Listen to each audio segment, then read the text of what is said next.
She was up to her chin in salt water. Her first idea was that she had somehow fallen into the sea, and in that case I can go back by railway, she said to herself.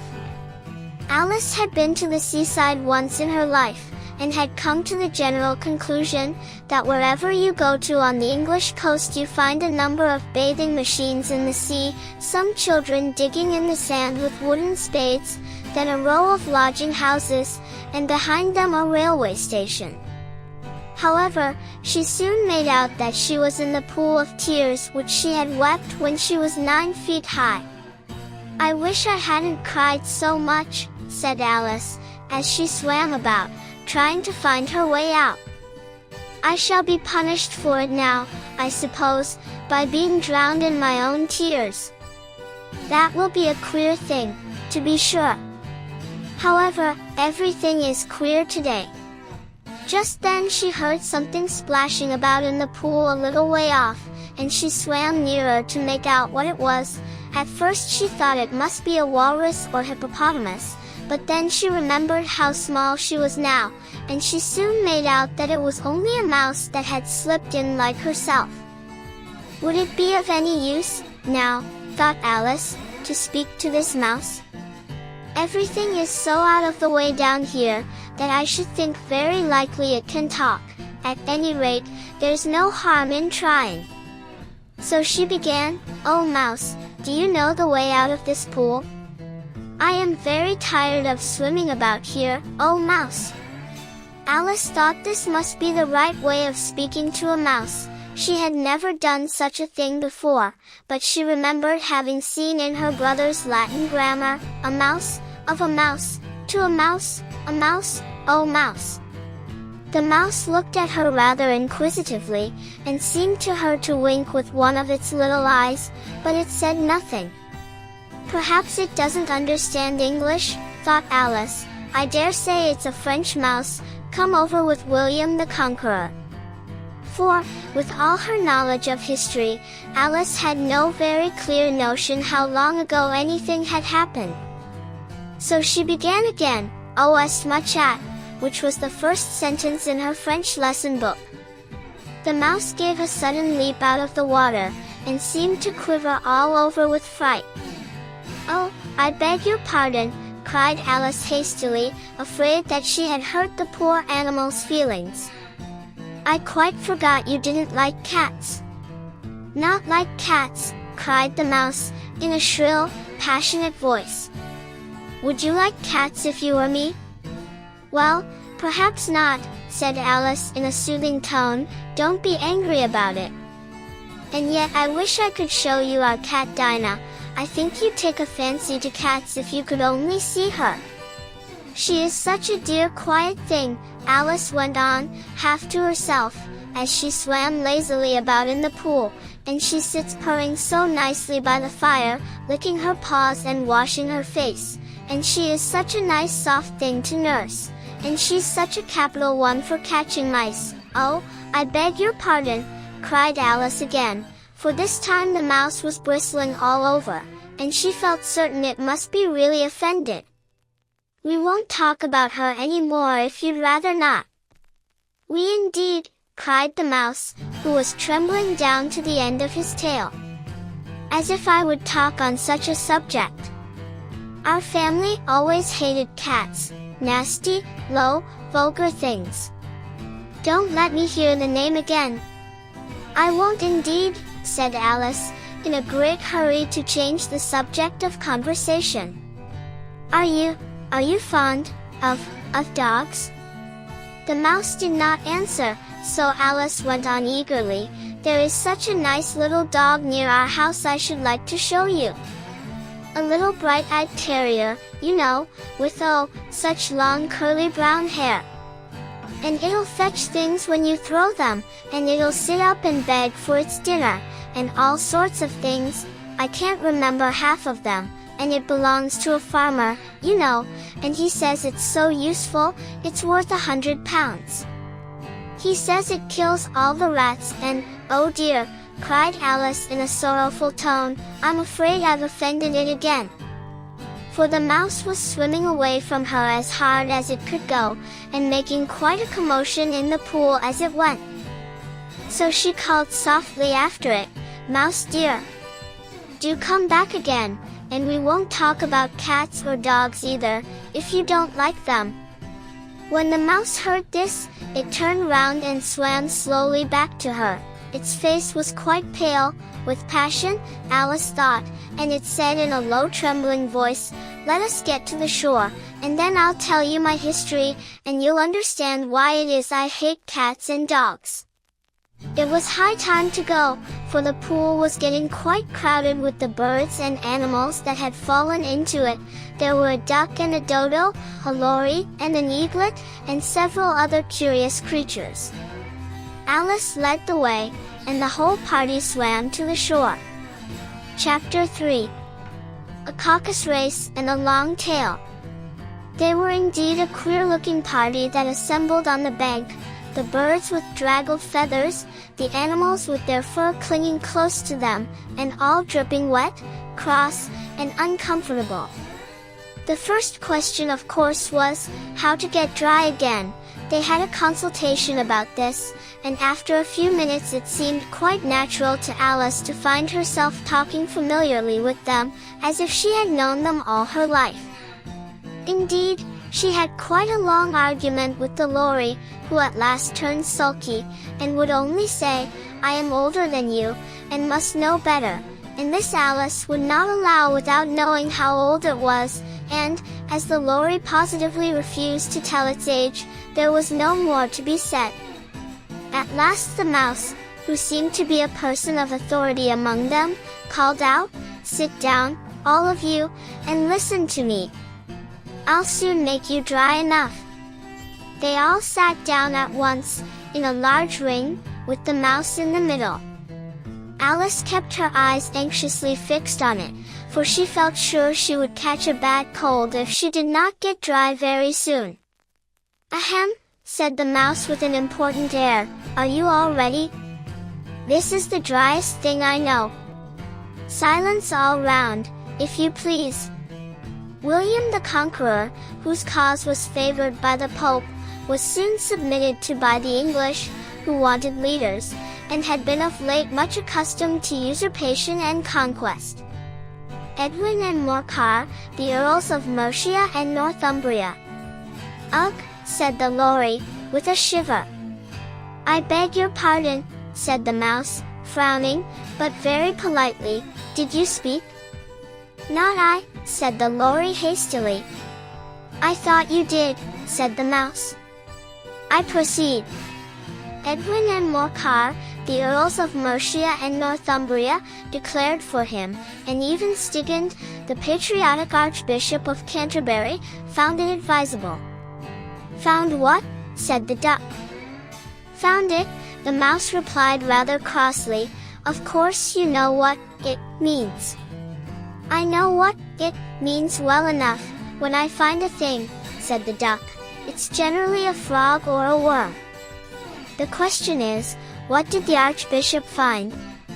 The mouse did not notice this question, but hurriedly went on, "Found it advisable to go with Edgar Atheling to meet William and offer him the crown." William's conduct at first was moderate, but the insolence of his Normans— "How are you getting on now, my dear?" it continued, turning to Alice as it spoke. "As wet as ever," said Alice in a melancholy tone. "It doesn't seem to dry me at all." "In that case," said the dodo solemnly, rising to its feet, "I move that the meeting adjourn, for the immediate adoption of more energetic remedies." "Speak English," said the eaglet. "I don't know the meaning of half those long words, and, what's more, I don't believe you do either." And the eaglet bent down its head to hide a smile. Some of the other birds tittered audibly. "What I was going to say," said the dodo in an offended tone, "was, that the best thing to get us dry would be a caucus race." "What is a caucus race?" said Alice. Not that she wanted much to know, but the dodo had paused as if it thought that somebody ought to speak, and no one else seemed inclined to say anything. "Why," said the dodo, the best way to explain it is to do it. And, as you might like to try the thing yourself, some winter day, I will tell you how the dodo managed it. First it marked out a race course, in a sort of circle, the exact shape doesn't matter, it said, and then all the party were placed along the course, here and there. There was no 1, 2, 3, and away, but they began running when they liked, and left off when they liked, so that it was not easy to know when the race was over. However, when they had been running half an hour or so, and were quite dry again, the dodo suddenly called out, "The race is over," and they all crowded round it, panting, and asking, "But who has won?" This question the dodo could not answer without a great deal of thought, and it sat for a long time with one finger pressed upon its forehead, the position in which you usually see Shakespeare in the pictures of him, while the rest waited in silence. At last the dodo said, "Everybody has won, and all must have prizes." "But who is to give the prizes?" quite a chorus of voices asked. "Why, she, of course," said the dodo, pointing to Alice with one finger, and the whole party at once crowded round her, calling out in a confused way, "Prizes! Prizes!" Alice had no idea what to do, and in despair she put her hand in her pocket, and pulled out a box of comfits. Luckily the salt water had not got into it, and handed them round as prizes. There was exactly one apiece, all round. "But she must have a prize herself, you know," said the mouse. "Of course," the dodo replied very gravely. "What else have you got in your pocket?" he went on, turning to Alice. "Only a thimble," said Alice sadly. "Hand it over here," said the dodo. Then they all crowded round her once more, while the dodo solemnly presented the thimble, saying, "We beg your acceptance of this elegant thimble," and, when it had finished this short speech, they all cheered. Alice thought the whole thing very absurd, but they all looked so grave that she did not dare to laugh, and, as she could not think of anything to say, she simply bowed, and took the thimble, looking as solemn as she could. The next thing was to eat the comfits. This caused some noise and confusion, as the large birds complained that they could not taste theirs, and the small ones choked and had to be patted on the back. However, it was over at last, and they sat down again in a ring, and begged the mouse to tell them something more. "You promised to tell me your history, you know," said Alice, "and why it is you hate C and D," she added in a whisper, half afraid that it would be offended again. "Mine is a long and a sad tale," said the mouse, turning to Alice, and sighing. "It is a long tale, certainly," said Alice, looking down with wonder at the mouse's tail, "but why do you call it sad?" And she kept on puzzling about it while the mouse was speaking, so that her idea of the tale was something like this. Fury said to a mouse, that he met in the house. "Let us both go to law, I will prosecute you. Come, I'll take no denial, we must have a trial, for really this morning I've nothing to do," said the mouse to the cur, "such a trial, dear sir, with no jury or judge, would be wasting our breath. I'll be judge, I'll be jury," said cunning old Fury. "I'll try the whole cause, and condemn you to out." "You are not attending," said the mouse to Alice severely. "What are you thinking of?" "I beg your pardon," said Alice very humbly. "You had got to the fifth bend, I think?" "I had not," cried the mouse, sharply and very angrily. "Not," said Alice, always ready to make herself useful, and looking anxiously about her. "Oh, do let me help to undo it." "I shall do nothing of the sort," said the mouse, getting up and walking away. "You insult me by talking such nonsense." "I didn't mean it," pleaded poor Alice. "But you're so easily offended, you know." The mouse only growled in reply. "Please come back and finish your story." Alice called after it, and the others all joined in chorus, "Yes, please do," but the mouse only shook its head impatiently, and walked a little quicker. "What a pity it wouldn't stay," sighed the lory, as soon as it was quite out of sight, and an old crab took the opportunity of saying to her daughter, "Ah, my dear, let this be a lesson to you never to lose your temper." "Hold your tongue, Ma," said the young crab, a little snappishly. "You're enough to try the patience of an oyster." "I wish I had our Dinah here, I know I do," said Alice aloud, addressing nobody in particular. "She'd soon fetch it back." "And who is Dinah, if I might venture to ask the question?" said the lory. Alice replied eagerly, for she was always ready to talk about her pet. "Dinah's our cat. And she's such a capital one for catching mice you can't think. And oh, I wish you could see her after the birds. Why, she'll eat a little bird as soon as look at it." This speech caused a remarkable sensation among the party. Some of the birds hurried off at once. One old magpie began wrapping itself up very carefully, remarking, "I really must be getting home. The night air doesn't suit my throat," and a canary called out in a trembling voice to its children, "Come away, my dears. It's high time you were all in bed." On various pretexts they all moved off, and Alice was soon left alone. "I wish I hadn't mentioned Dinah," she said to herself in a melancholy tone. "Nobody seems to like her, down here, and I'm sure she's the best cat in the world.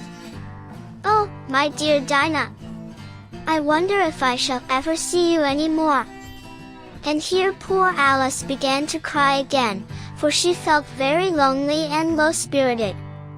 In a little while, however, she again heard a little pattering of footsteps in the distance, and she looked up eagerly, half hoping that the mouse had changed his mind, and was coming back to finish his story. Chapter 4. The Rabbit Sends in a Little Bill.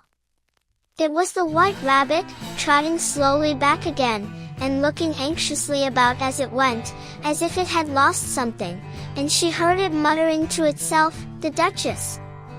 The Duchess! Oh my dear paws! Oh my fur and whiskers! She'll get me executed, as sure as ferrets are ferrets! Where can I have dropped them, I wonder?" Alice guessed in a moment that it was looking for the fan and the pair of white kid gloves, and she very good-naturedly began hunting about for them, but they were nowhere to be seen.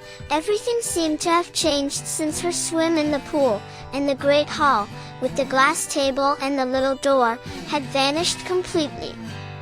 Very soon the rabbit noticed Alice, as she went hunting about, and called out to her in an angry tone, "Why, Marianne, what are you doing out here? Run home this moment, and fetch me a pair of gloves and a fan. Quick, now!"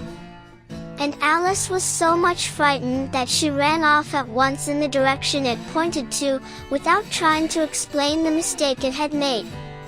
"He took me for his housemaid," she said to herself as she ran. "How surprised he'll be when he finds out who I am. But I'd better take him his fan and gloves, that is, if I can find them." As she said this, she came upon a neat little house, on the door of which was a bright brass plate with the name, W. Rabbit, engraved upon it. She went in without knocking, and hurried upstairs, in great fear lest she should meet the real Marianne, and be turned out of the house before she had found the fan and gloves. "How queer it seems," Alice said to herself, "to be going messages for a rabbit. I suppose Dinah'll be sending me on messages next." And she began fancying the sort of thing that would happen. "Miss Alice, come here directly, and get ready for your walk." "Coming in a minute, nurse. But I've got to see that the mouse doesn't get out. Only I don't think," Alice went on, "that they'd let Dinah stop in the house if it began ordering people about like that." By this time she had found her way into a tidy little room with a table in the window, and on it, as she had hoped, a fan and 2 or 3 pairs of tiny white kid gloves.